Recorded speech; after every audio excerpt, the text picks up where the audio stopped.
I think that there is an issue when it comes to covering Trump because it feels like there is an over-demonization of Trump, but also Trump is kind of a demon. Like, I think that it's funny because people will look at the left and they'll say that, people are harping too much on Trump's rhetoric or how mean he is towards people on Twitter. But then when you talk to conservatives, it seems like Trump's Twitter behavior is their number one selling point for why they like him so much. Like, yeah, I don't know what he does for policy. I don't know what he does for legislation, but he's got a lot of really good zingers. Like, this is a guy who's known for giving mean nicknames to his debate stage opponents. I don't think it's that crazy to say that Trump has some of the most divisive rhetoric and is one of the meanest people that we've seen as like a world leader on the world stage, at least insofar as like rhetoric and how he addresses people goes.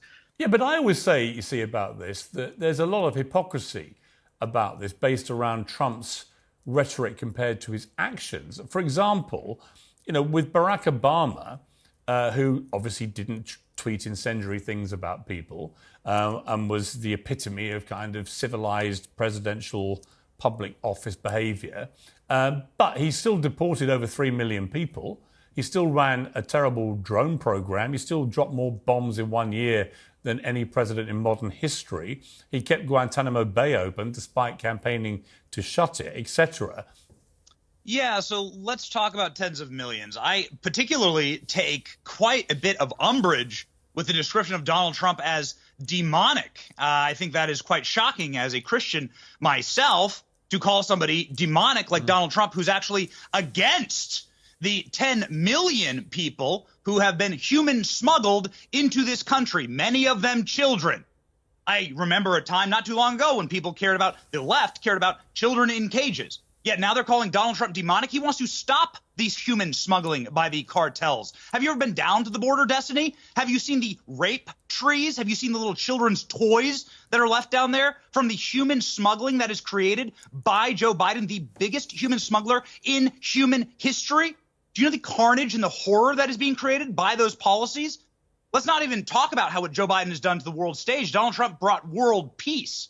You're going to talk about Kurds and wars? How about Ukraine? Joe Biden could have stopped that war before it even started. Joe Biden continues that war and continues the funding of that war that is leading to the wholesale slaughter of an entire region. Joe Biden could stop it right now. Joe Biden has brought war around the world. And then let's talk about the fentanyl poisoning America. You want to talk about cruelty? It took Joe Biden 400 days to go to East Palestine in Ohio, a city that was poisoned by our federal government in a chemical explosion, much less the chemical explosion that is happening all throughout America with fentanyl slaughtering 100,000 Americans. And the final thing I'll say here, how dare you call Donald Trump demonic when Joe Biden hasn't even said Laken Riley's name correctly, called her Lincoln Riley when he was forced to. This woman was slaughtered by a criminal alien who was in this country illegally, who was released by Democrats and went on to slaughter a nursing student in Georgia with his bare hands. And Joe Biden apologized to the murderer. How dare you say, that Donald Trump's demonic? Can you defend any of that behavior? Final thing I'll say here is Joe Biden wouldn't acknowledge his own grandchild.